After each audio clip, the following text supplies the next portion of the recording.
for tuning in. If this is your first time joining us, welcome. We hope your experience is fruitful. Please feel free to visit our website to find out how you can join our growing family. While we are loading your experience, please do us a quick favor and hit that like button from whichever platform you're watching or listening on. Also, share so others may enjoy as well. And we hope you would consider hitting that subscribe or follow button so you can check out more of our amazing content. All right, let's start the show.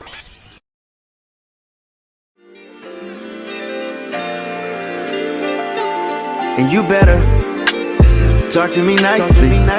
Next to blow, little bitch, I might be. Oh, can't forget all the days they overpriced me. So now that we up, don't get advice from no. Talk to me nicely.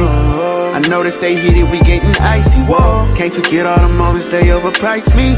So now that we up, don't get advice from no. We on top, flipping the bird, they going sick. But I'ma make them eat every. Hey everybody, it is I Hope Giselle, and I am back with another episode of I Have Thoughts. I know y'all not used to seeing me in the flesh and live, but when I can come, I come. Okay, so I am here this week, and this week we've got to talk about growth. Okay, I know that that's a tough thing to discuss. I know that a lot of us are running away from it. I know that there are a lot of us that are just like, no. Why growth, right? I'm trying to stay stagnant. Right here feels real good for me. You know what I'm saying? And I just have to let y'all know that when it comes down to it, growth is something that is inescapable for all of us, including those of us that want to live in a space that feels more comfortable. So I have a couple of things that have forced me to grow in the last couple of weeks. Now, some of y'all are going to see this as a flex. Some of y'all are going to feel like this is my own personal remedy to me, but this is just me showing you all the growth, okay? Here is my BGW Elevate magazine cover featuring myself and my amazing fiance, husband, however I want to address him that day, Mr. Xander, okay? And this amazing magazine that features a double cover of us, both front and back, right? So it's a double flipper. Is one of those things that prompted me to understand growth. Now, some of y'all are going to be like, wait a minute, Hope. Now, I'm living for the cover, but how does this equate to growth for you? Let me tell you. A couple of years ago, I was just a girl on the internet that was voicing her opinions about the atrocities of being both on the intersections of being Black, being a woman, being queer, talking about what it meant to be a Black trans woman, specifically the deaths of Black trans women, the deaths and injustices of all Black women in general. And I didn't feel like the words or the work that I was doing and the amount of trauma to my body that I was allowing to take place was showing up in the ways that visibility usually shows up when you are a person who was doing the work that I was doing. Fast forward to this year, a little bit of last year, and the last couple of weeks and months all combined, I'm doing things that are monumental like this, right? I'm doing things like being the first Black trans woman to speak at the March on Washington. Now, before those of you all go and get into the logistics, yes, Peppermint did speak on the same day, but I did it first. God damn it. I did it first. Taking that note from Ray J, I did it first, okay? And so the fact is just the fact. I love Peppermint down. I think that Peppermint's speech was really, really great, but I was first. And I'm gonna own that, right? Because growth is also about the idea of owning the things that you do, despite when people try to minimize you or get you to minimize yourself. So with all of these things that have been happening, with being invited to speak with the legendary Miss Ruby Bridges, being able to work with Miss Cheryl Lee Ralph, and all of these amazing people that have come into my life, and all of these deals and things that are popping up, those things come with growth. Right? And with growth comes the understanding that you can't move how you used to move, and you can't say and be the same person that you were before you got the opportunity to step into the spaces that have allowed you to exude or engage in growth behaviors. Now, what do I mean by growth behaviors? Growth behaviors look like letting go of things that no longer serve you. It looks like stepping into things that make you uncomfortable. And it looks like serving the things that you've been neglecting up until this point. point based off of the idea that you were going to do better once you got here, right?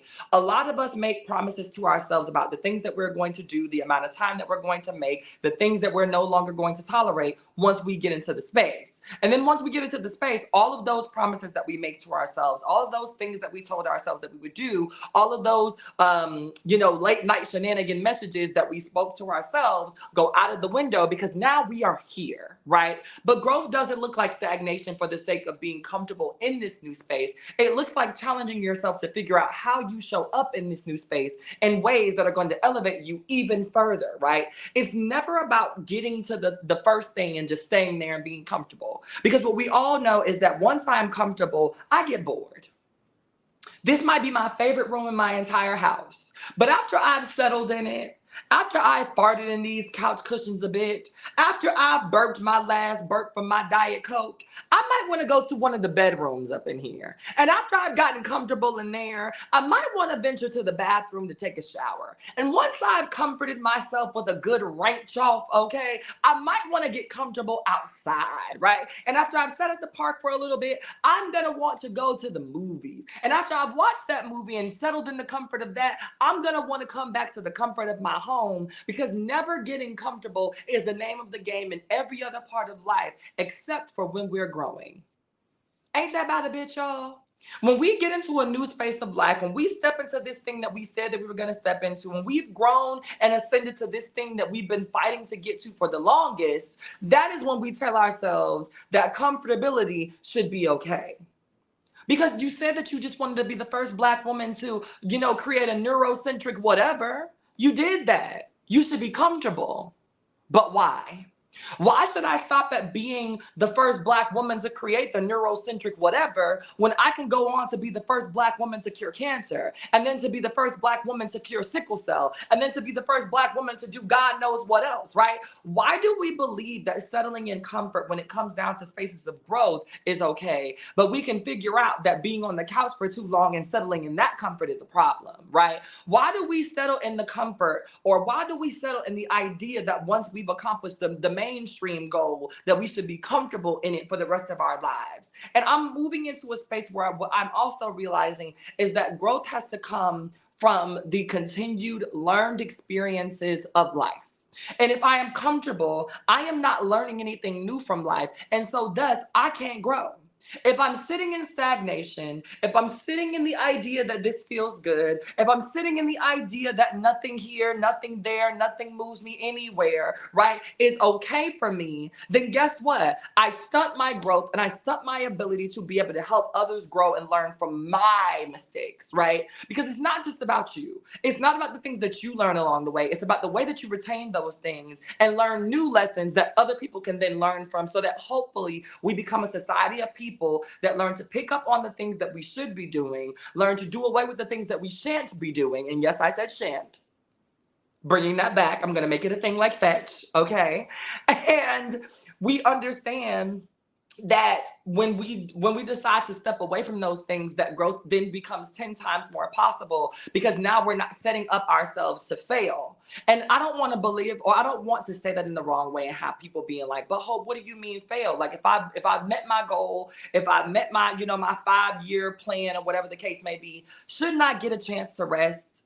Shouldn't I get a chance to just kick back and chill? Absolutely. Absolutely. We all deserve space to rest. We all deserve a space to kick back and chill. And especially after you've created a milestone or a step for yourself. But at what cost, right? At what cost do we chill? At what cost do we take too long of a break? Because some of us will reach that mountain peak. Some of us will graduate with that master's, and then we sit around for 5 years on a break. We sit around for 5 years hopping from couch to couch to couch with meaningless job after meaningless job after meaningless job on a break from something that you did 5 years ago that was taxing. You see, that is not growth. That's not a break. That's not a mental checkout. That is complacency. A lot of us have decided that what happens is I'm going to be complacent with the idea that this was my thing. This is what I'm known for. I've never known a model. I've never known an actor or an actress. I've never known a single celebrity that wants to get one magazine cover. They're all chasing the next movie, the next magazine cover, the next feature, the next iHeartRadio conference, the next speaking gig, the next da-da-da-da-da. Everybody is always chasing a thing not because I just want to be able to have the notoriety, but it's because I want to be able to continue to sharpen my tools. A lot of us are always talking about what it means to grow, but we don't want to do the things that we need to do to get there. So we're talking about the idea of growing. We're talking about the idea of being the next big thing. We're talking about the idea of taking a break, recharging the batteries, doing all of the things that are necessary. But what we're not talking about is that once you've recharged that battery, once you've decided for yourself, okay, I've had enough, I want to get back into the thing that I'm passionate about and I want to grow from it. Now I need to figure out what my next move is. How do I get on that next cover? What is the next X, Y, and Z? How do I formulate my next, whatever physicists do to create cures for things? How do I formulate that thing so I can come up with the next cure, right? And a lot of us feel like doing more makes us less pertinent to the movement. And really what it does is it keeps your name valid and it keeps your name growing in the movement. It keeps your skills sharpened, which keeps you growing in the movement. It keeps you accountable, which makes you grow in the movement. It keeps people coming at you, asking you because you are the subject expert. And that means, guess what? You got to go back to school and learn something from somebody else so that you can continue to do what, class? Grow in the movement. And that doesn't mean just my movement. That's not just the movement of entertainment. That's whatever your movement is. Some of y'all are sitting around right now congratulating yourself on something that happened 3 months ago. And it's not to say that you can't live in it, sis. It's not to say that you can't live in it, bro. It's not to say that you can't live in it, sibling. But it's to say how long you gonna sit there. Because you notice that as you are still pining for people to give a fuck about the thing that you were happy about 3 months ago, folks have moved on because they're waiting on your next step in growth. They're waiting on the idea for what your next idea is going to be. They're waiting on the next opportunity to hear you speak because they want to see how you sharpened your tools since the last time that they heard you open your mouth. They're waiting on the next outfit because they want to see how much you've learned color theory since the last time you put that shit on at that party. They want to hear your next set because they want to hear how your eye and your ear for evolution in music and changing has changed since they last heard you play a set at the party 2 weeks ago. People are constantly expecting growth from us, and people are constantly asking for us to continue to grow. And it's not always a bad thing to do so and to give people what they expect. But what I will say to you all before we head to this break is, what happens when you are only growing at the expectation of the people around you and not due to the things that you are actually passionate about? See, some of y'all are having an issue taking these things in, not because you don't understand what growth is and not because you don't want to do it, but simply because you're not growing for you. You're growing because somebody else planted a seed in some soil and put your name on it and you accepted it. And now you feel rooted in the wrong garden. Now I'll give y'all a second to take that in while we go on this break, and I'll see y'all in a second. Talk to me nicely. Next to blow, little bitch, I might be. Oh. Can't forget all the days they overpriced me. In a world filled with diversity, where radical faith and progressive believers come together, there's a place that's breaking all boundaries and embracing believers from all walks of life. Bullet and Flight Radio, where believers unite, boundaries break, and love triumphs. Step away from the chaos and noise of your daily life. Experience moments for yourself that are calm, serene, and full of peace. A necessary respite to foster growth within you, because self-care should be luxurious. Luxe Noir.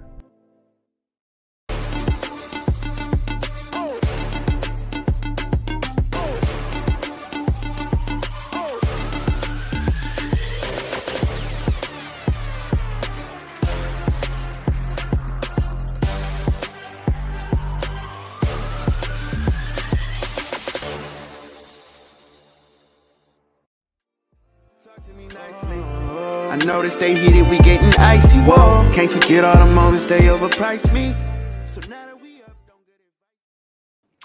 Hey everybody, it is I Hope Giselle, and I am back with another episode of I Have Thoughts. Today's topic is growth, and for those of you all who are just catching this part of the show, I left y'all on a little bit of a cliffhanger, and it is simply because I want y'all to think about exactly who you are growing for. So in the first half of the show, I talked a little bit about growth, how it's uncomfortable, how we should keep doing it, why we should keep doing it, and who we should be doing it for. But the reason why a lot of us are not doing it at all, or have a trouble, or find ourselves in positions where it feels like a task to grow, is because we are planted in somebody else's garden and not our own, right? A lot of the time when we are having issues accepting that growth is happening or change is coming or elevation is afoot, it is because we are not comfortable with the people who it's going to help in its stead, right? So what do you mean when you say that, Hope?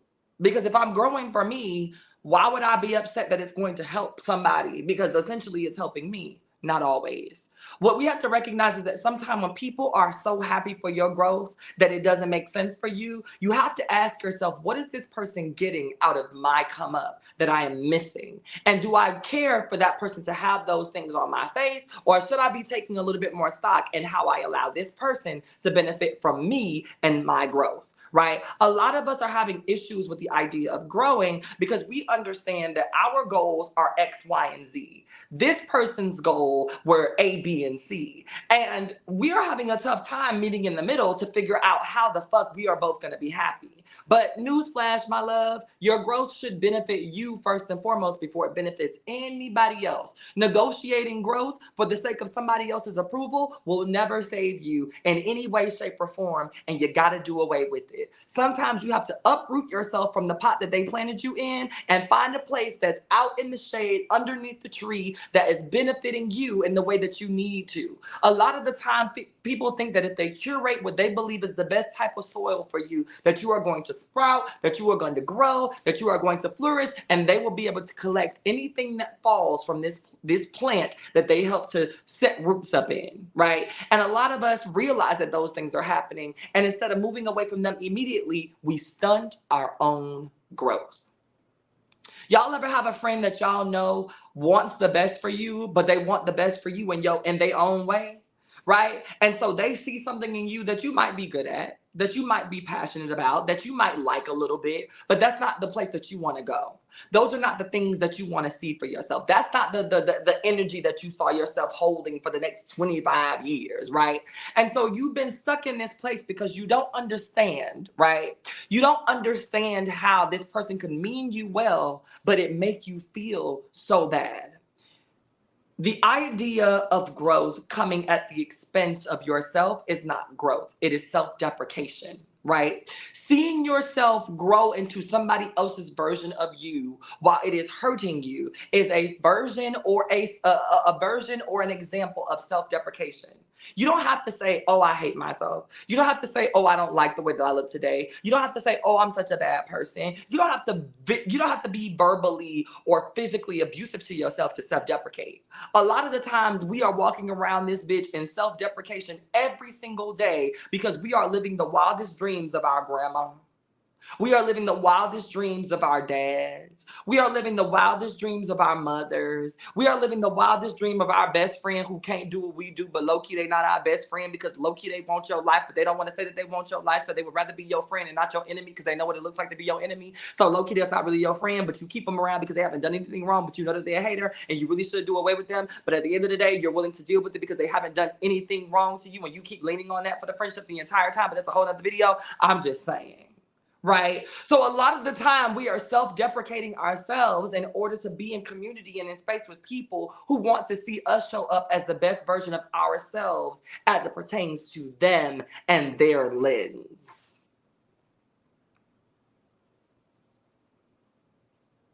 There are some of us that are out here tailoring the best version of ourselves to what someone else thinks that looks like. And then you ask yourself and you wonder why you are so uncomfortable and so discontent with the idea of possibly stepping into a new era. And it's because you understand and you know that not only do you not want this new era because it's not necessarily what you wanted, but it's no way that you can live up to the idea of what this person wants to see you do, because that is not who you are. So sometimes growth looks like walking away from a thing that feels beneficial, from a thing that looks beneficial to other people, but something that is not for you because it is not in or of you. It is somebody else's idea of how you should show up based off of usually what they can't do for themselves. And we have all seen it. I had an incident earlier this week or earlier last week where I took a picture with the beautiful Cheryl Lee Ralph. Okay. Now, I know I told production that I didn't need y'all to pull up anything, but I need y'all to pull that picture when you get a chance as I tell this story.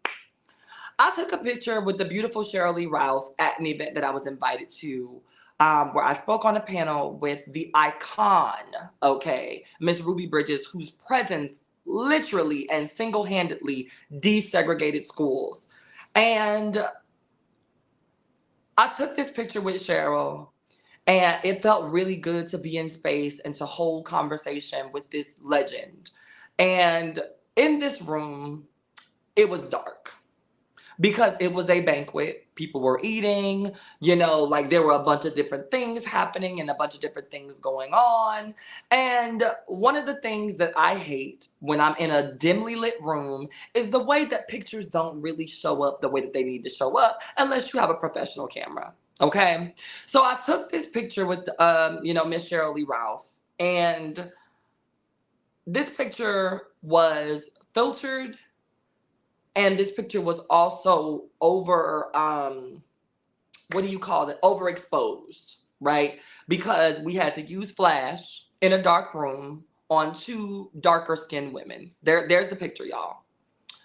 So, because I am no stranger to a good Facetune, Photoshop, editor, glamour shot moment, I took the liberty of not only, enhancing the features of both myself and Miss Cheryl Lee Ralph, but enhancing the features of the things that were around us and blurring out the things that were not important to this picture. Because for me, I wanted to see this later on and be like, oh my God, I remember this night. It was beautiful. And I also didn't want Cheryl to come on my page because I tagged her in the photo and not see a reflection of herself that she could be okay with. Because the one thing that I noticed and the one thing that I hate is when I see my favorite celebrities out here and they take a picture with a motherfucker who knows that that picture is unflattering and still post it. I have seen people take pictures with some of my faves and they will do the work on them, but then leave the celebrity looking like who did it and why, right? And I am very open about the idea of using filters and using the Photoshops and using the brighteners and all of those things to enhance photos on a regular basis because I'm a trans woman with insecurities, right? And it's one of the things that I find to be growth is that you can say that you're a person with insecurities, because a lot of people walk around here pretend like they're just happy with everything that they have going on. I'm not. Right? And while a lot of people might think that I'm a vision of beauty, that I don't need to do nothing, I don't even have to wear makeup, I ain't got to da-da-da-da-da, there are things about myself that I have an issue with. And so I personally, like the idea of making those things look a little bit smoothed out when I present myself to the audience. Now, I will say, looking side by side, that still look like me with a face full of makeup. I didn't do anything to change the general composition of how I look, except make the picture brighter and smooth out some shit that I think me and Auntie Cheryl would have liked to be smoothed the fuck up out, okay? But the growth portion in this is that somebody took it upon themselves to call out the fact that this picture was photoshopped, right? And this young person decided that they wanted to make it their business to leave it in the comment section. And they wanted to do the backward or the backhanded compliment and say, oh my God, Hope, I think that you're so beautiful. You don't need to, you don't need to do that. Now, my first reaction was, bitch, who asked you?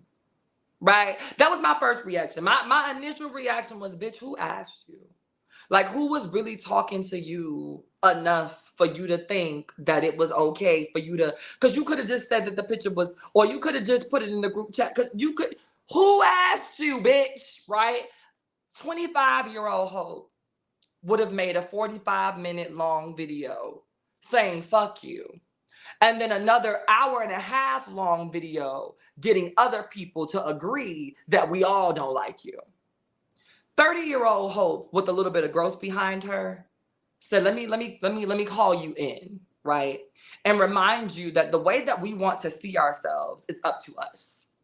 The way that we want to expose ourselves to the world are ultimately up to us. The way that we want people to view us is ultimately up to us. And the idea of, as a Black woman, commenting on how other Black women decide to portray themselves or be seen in the world is it honestly says a lot more about you than it does about me. I'm honest with myself about the fact that there are things that make me insecure and that make me feel away. But are you? I'm honest with myself about the way that this comment made me feel. But would you be as honest if I said the same things about the things that you probably feel insecure about? The growth in this situation was that I could have decided to weaponize my audience. I could have decided to make that young lady feel as weird and as awkward about her body and her self-image as she almost made me feel. But I chose that moment to educate her and remind her about how words can often land and impact people, even if that is not our intention. Even if our goal is to remind somebody of what we think the most beautiful parts of them are, it doesn't necessarily mean that that person is ready, willing, or even wanted to be in a place to receive those comments. And so it's gonna have to be up to us to be more mindful about when we offer, right, unwarranted opinions or advice. So my final words for y'all today are this. Here are my final thoughts. Growth is not easy. It is never going to smack you in the face.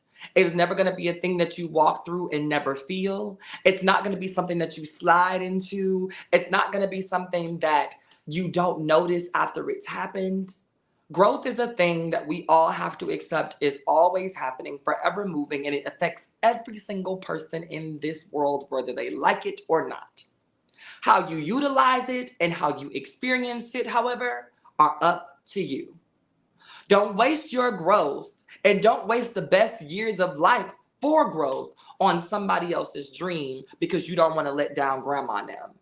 Don't waste your growth on your best friend who could never hold 2 notes because they want to be a singer and they're pushing you to be a singer when your entire life all you've ever wanted to do is serve salads. Don't allow other people to tell you what your growth should look like when you've ultimately already set up in your mind what the plan is going to be and the things that you need to do to get there. When people understand how other folks can manipulate their growth, they can also understand how to unstunt it and how to continue to maintain it so they can maintain their peace, their wisdom, their power, and ultimately benefit the people that they would like to see benefit from their growth. It is up to us to decide how we want this thing to look at the end of the day. And if you allow other people, other things, other places, opportunities that feel missed to make you feel like you can remain stagnant and complacent in what you got going on instead of moving into your power and your purpose, don't be mad at the universe when you realize that you look up and it's 20 years later and the thing that you coulda, shoulda, woulda done, you didn't do because you were too afraid to grow. Until next time, everybody, have the day that you deserve, and I'll see y'all around. Bye, everybody. Talk to me nicely. I noticed they heated, we getting icy. Whoa, can't forget all the moments they overpriced me. So now that we up, don't get advice, we know.